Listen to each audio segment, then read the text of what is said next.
Hi అండి.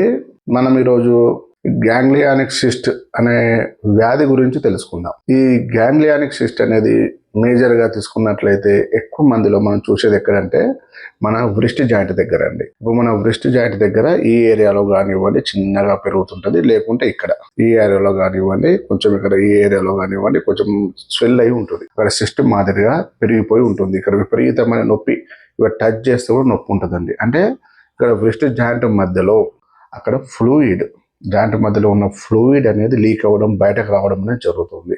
అందులో ఉన్న టిష్యూ, జాయింట్ మధ్యలో ఉన్న టిష్యూ అనేది గ్రోత్ అయిపోయి అక్కడ చిన్నగా మనం ఒక మామూలుగా చిన్న స్టార్టింగ్ ఒక బఠానీ గింజలాగా అంటే మాదిరిగా అది పైకి కనబడుతుంటది. అది చర్మం లోపల ఉంటది. ఇది ఏమవుతుందంటే ఇది గ్యాంగ్లియానిక్ సిస్ట్ అనేది ఎక్కువ మనకు స్టార్టింగ్ లో నొప్పి ఉండదు. చాలా మంది కొంతమందికి బయట స్వెల్ అయి ఉంటుంది, నొప్పి ఉండదు. కానీ అది సైజు పెరుగుతున్న కొద్దీ కొంచెం నొప్పి అనేది కూడా ఏర్పడుతుంది. అంటే ఆ సిస్ట్ అనేది పక్కనున్న నరువుకు టచ్ అయినప్పుడు నొప్పి వస్తుంటుంది. యాక్చువల్ ఎక్కువ పని చేస్తుంటారు చూడండి, వ్రిస్ట్ జాయింట్ తో ఎక్కువ పని చేసే వాళ్ళలో అలాగే కూడా వాళ్ళకు వచ్చే అవకాశాలు ఉంటాయి. ఇంకోటి మన నీ జాయింట్ దగ్గర, ఇంకోటి యాంకిల్ జాయింట్, మణికట్టు జాయింట్ దగ్గర ఈ గ్యాంగ్లియానిక్ సిస్ట్ ఫామ్ అయ్యే అవకాశాలు ఉంటాయండి. వీటికి మనకి ఎలాంటి సర్జికల్ ప్రాసెస్ అనేది అవసరం ఉండదు. మన హోమియోపతి మందుల ద్వారా మన దగ్గర మన క్లినిక్లలో ఈ గ్యాంగ్లియానిక్ సిస్ట్ కి మనము పర్మనెంట్ గా తగ్గించుకోవచ్చండి.